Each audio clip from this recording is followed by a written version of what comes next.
Come on. Okay, you're on. Am I?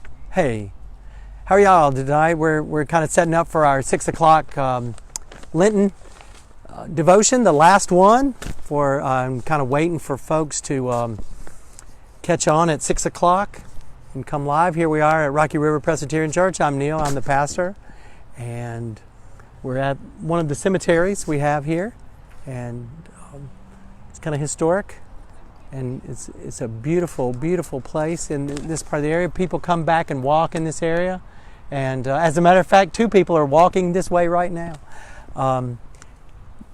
We're glad that y'all are with us this evening for our last devotion.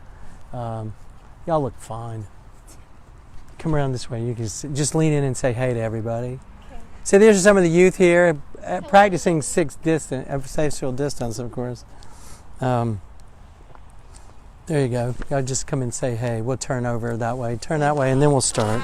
It's good to see y'all. Hi, guys. It's good to see y'all. Okay. It's good to see y'all. Okay.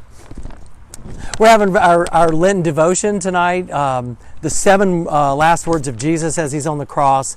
And as I've done so far, we'll do all 7 again and then come to this last one this evening. Number 1 is, Father, forgive them, for they know not what they do. That's from Luke 24. And that's Jesus thinking about everyone who, as he is on the cross, sacrificing himself for others, and he is forgiving those who are actually crucifying him. And number 2, today you will be with me in paradise. And that's from Luke chapter 23. Again, he's thinking about others as he's on the cross, as he sacrifices himself and offers forgiveness, even for one of the thieves being crucified on the cross next to him. Number 3, woman, behold your son. That is from John chapter 19.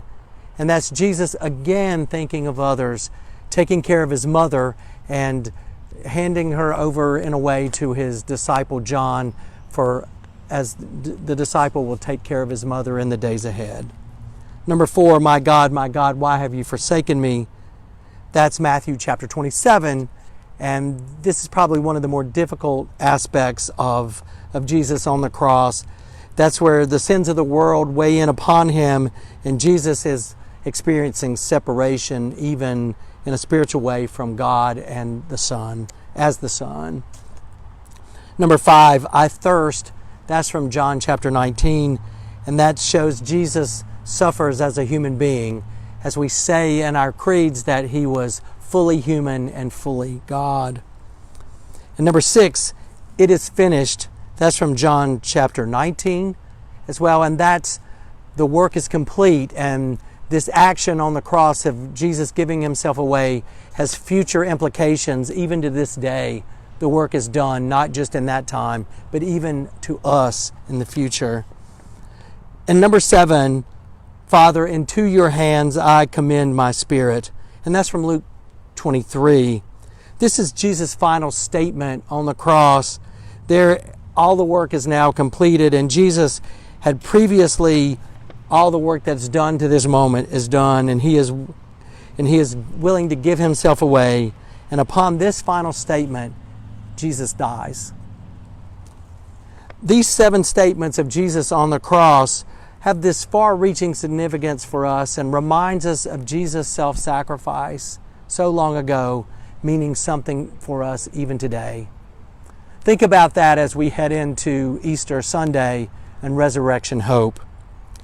Couple things we want you to remember. Tomorrow night's Maundy Thursday, 7 o'clock. We'll be having the service. We'll be live streaming, and we'll be with Bellefonte. Reverend Sonia Macaulay Allen will be with us, and she'll be helping me with the service. So don't forget that. We'll have some special music as well.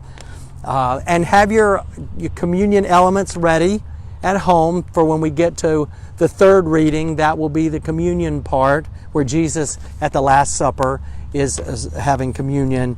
So Joe Novo, yes, you can have your sundrop ready. I'm sure if Jesus was a Southerner, he'd have probably had sundrop.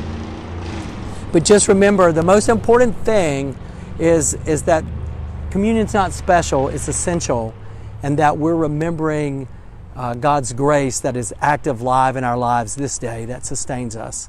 So prepare your hearts for communion just as you would as if we were having it here.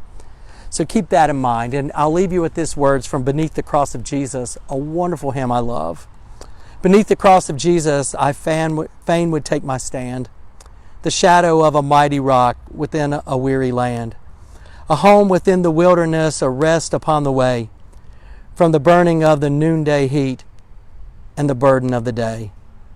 In this time of the burden of these days, may we stand in the shadow of the cross and remember the hope of resurrection. It's just around the corner. Y'all have a great evening. Thanks for being with us. Take care.